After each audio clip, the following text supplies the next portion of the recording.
حضرت زکریا علیہ السلام کی دعا کے الفاظ یہ تھے، قال رب انی وہن العظم منی واشتعل الراس شیبا ولم اکن بدعائک رب شقیا وانی خفت الموالی من ورائی وکانت امراتی عاقرا فہب لی من لدنک ولییا یرثنی ویرث من آل یعقوب واجعلہ رب ردیا۔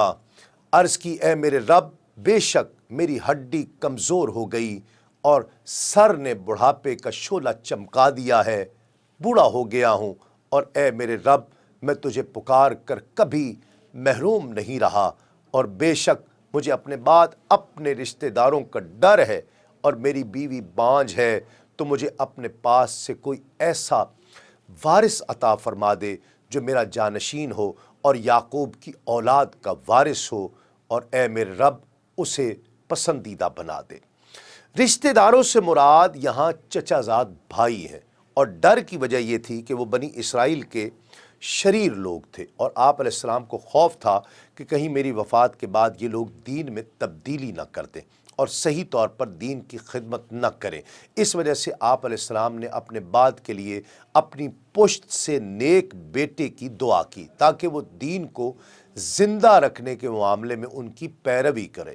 تو آپ علیہ السلام نے یوں عرض کی، اے میرے رب، بے شک مجھے اپنے بعد اپنے رشتہ داروں کی طرف سے دین میں تبدیلی کر دینے کا ڈر ہے، اور میری بیوی بانجھ ہے جس سے اولاد ہو نہیں سکتی، تو مجھے اپنے پاس سے کسی سبب کے بغیر کوئی ایسا وارث عطا فرما دے جو میرے علم اور آل یعقوب کی نبوت کا وارث ہو، یعنی اسے اس قابل بنا دے کہ اس کی طرف وحی کی جا سکے، اور اے میرے رب اسے ایسا بنا دے کہ تو اس سے راضی ہو اور وہ تجھ سے اور تیرے حکم سے راضی ہو۔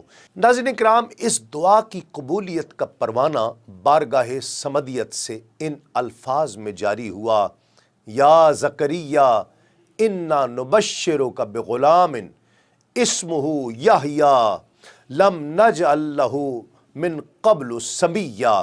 اے زکریا، ہم تجھے ایک لڑکے کی خوشخبری دیتے ہیں جس کا نام یحییٰ ہے، اس سے پہلے ہم نے اس نام کا کوئی دوسرا نہیں بنایا۔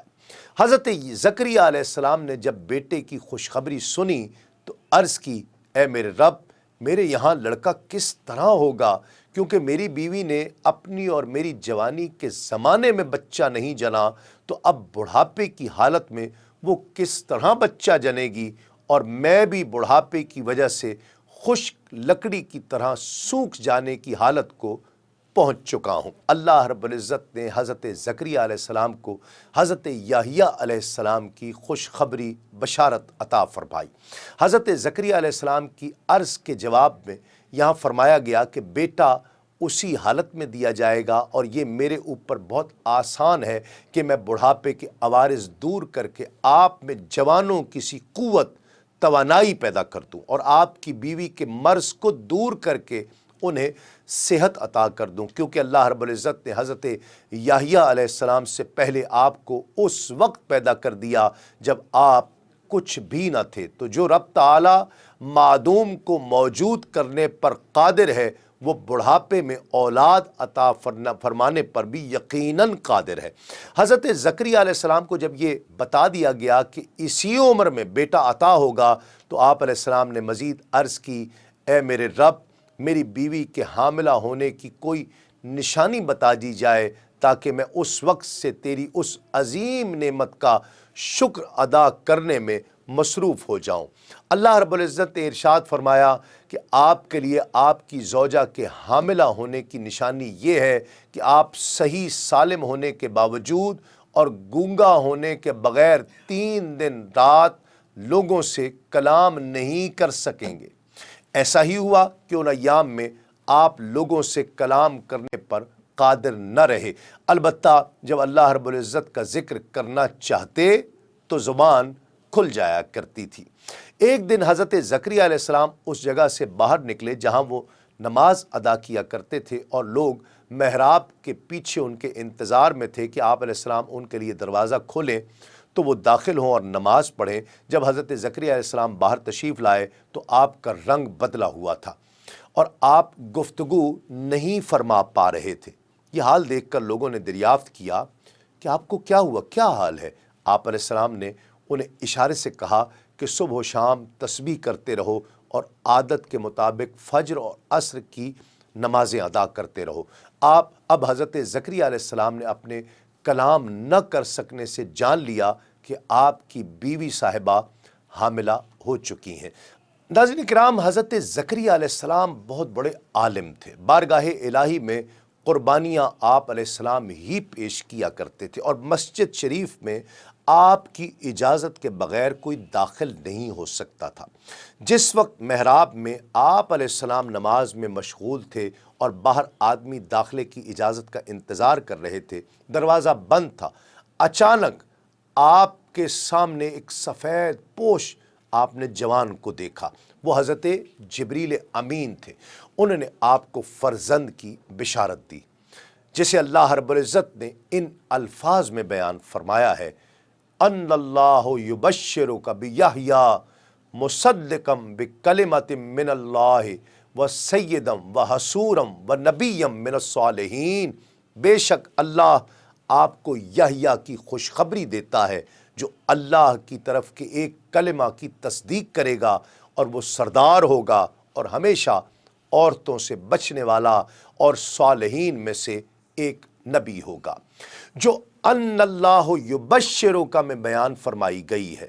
ناظرین کرام، اس آیت مبارکہ میں حضرت یحییٰ علیہ السلام کے 4 اوصاف بیان فرمائے گئے۔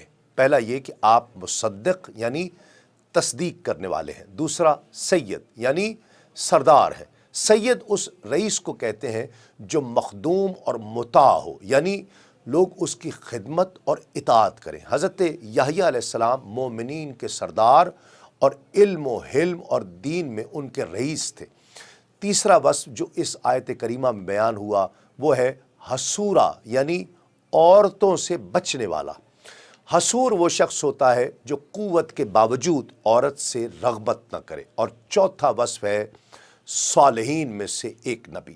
ناظرین کرام، یہ غیب کی خبر حضرت جبریل امین اور حضرت زکریا علیہ السلام دونوں کو معلوم ہو گئی۔ آپ علیہ السلام کو بشارت ملی کہ آپ کو ایسا بیٹا عطا کیا جائے گا جس کا نام یحییٰ ہوگا اور وہ اللہ رب العزت کے کلمہ یعنی حضرت عیسیٰ علیہ السلام کی تصدیق کرے گا۔ حضرت عیسیٰ علیہ السلام کو کلمۃ اللہ اس لیے کہا جاتا ہے کہ اللہ رب العزت نے انہیں کلمہ کن فرما کر بغیر باپ کے پیدا کیا۔ حضرت عیسیٰ علیہ السلام پر سب سے پہلے ایمان لانے اور ان کی تصدیق کرنے والے حضرت یحییٰ علیہ السلام ہیں، جو حضرت عیسیٰ علیہ السلام سے عمر میں صرف 6 ماہ بڑے تھے۔ حضرت یحییٰ علیہ السلام کی والدہ حضرت مریم علیہ السلام سے ملیں تو انہیں اپنے حاملہ ہونے پر مطلع کیا۔ حضرت مریم علیہ السلام نے فرمایا، میں بھی حاملہ ہوں۔ حضرت یحییٰ علیہ السلام کی والدہ نے کہا، اے مریم، مجھے یوں لگتا ہے کہ میرے پیٹ کا بچہ تمہارے پیٹ کے بچے کو سجدہ کرتا ہے۔ ناظرین کرام، تورات میں بھی حضرت زکریا علیہ السلام نام کے ایک نبی کا ذکر آتا ہے اور ایک باب صحیفہ زکریا کے نام سے ہے، لیکن قرآن کے زکریا اور تورات کے زکریا علیہ السلام کے زمانوں میں بہت فرق ہے۔ تورات کے بیان کے مطابق حضرت زکریا علیہ السلام داریوس یا دار کے ہم عصر تھے اور قرآن کے بموجب عیسیٰ علیہ السلام کے معاصر تھے۔ تورات کے مطابق آپ کے والد کا نام برخیہ بن عدد تھا۔ اللہ رب العزت نے بنی اسرائیل میں سب سے زیادہ نبی مبعوث فرمائے، ان پر اپنی رحمتیں اور نعمتیں بھی نازل فرماتا رہا، لیکن یہ وہ ناشکری قوم ہے کہ جو بار بار نافرمانیاں کرتی رہی اور شرک میں مبتلا ہو کر انبیاء کرام پر ظلم و ستم ڈھاتی رہی، یہاں تک کہ انہیں شہید کرنے سے بھی دریغ نہیں کرتی رہی۔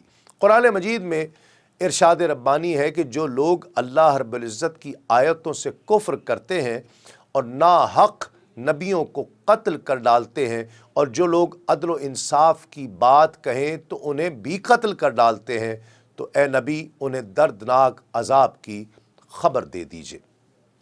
روح المعانی میں بروایت ابن حاکم اس آیت کی تفسیر خود حضور نبی کریم صلی اللہ علیہ وآلہ وسلم سے مروی ہے کہ بنی اسرائیل نے ایک وقت میں 43 نبیوں کو قتل کر ڈالا۔ جب ان کو سمجھانے کے لیے 100 بزرگ کھڑے ہوئے تو ان کا بھی کام تمام کر دیا۔ حافظ ابن کثیر بحوالہ ابن عساکر لکھتے ہیں کہ آپ علیہ السلام دمشق کے گرد و نواح کی بستی بسنیہ میں اپنے بیٹے یحییٰ علیہ السلام کی تلاش کے لیے گئے، اور یہ بھی کہا گیا ہے کہ آپ علیہ السلام اس وقت بھی دمشق میں تھے جب آپ کے بیٹے یحییٰ علیہ السلام کو قتل کر دیا گیا۔ ابن کثیر نے بحوالہ ابن عساکر حضرت وہب بن منبہ سے 2 مختلف روایات نقل کی ہیں۔ ایک تو یہ کہ جب آرا آپ کی پسلیوں تک پہنچا تو وہ چلائے، تو اللہ رب العزت نے وہی فرمائی کہ اگر تم خاموش نہ ہوئے تو میں زمین اور اس کی تمام چیزوں کو الٹ دوں گا۔ یہ سن کر آپ نے چیخ و پکار بند کر دی، یہاں تک کہ آپ کے 2 ٹکڑے کر دیے۔ ایک روایت تو یہ ہے، اور دوسری روایت یہ ہے کہ درخت حضرت شائیہ کے لیے پھٹا تھا، حضرت زکریا علیہ السلام کے لیے نہیں، ان کی وفات طبعی طور پر ہوئی تھی۔ قصص الانبیاء میں ہی ایک روایت یہ ہے کہ نبی نے ان سے پوچھا کیا آپ کو کوئی درد یا تکلیف محسوس ہوئی؟ فرمایا نہیں، بلکہ اس درخت کو تکلیف ہوئی جس میں اللہ رب العزت نے میری روح ڈال دی۔ دین اسلام کے مختلف امور سے آگہی کے لیے ابھی سنو نیوز کا یوٹیوب چینل سبسکرائب کیجئے اور بیل آئیکن کا بٹن ضرور پریس کیجئے۔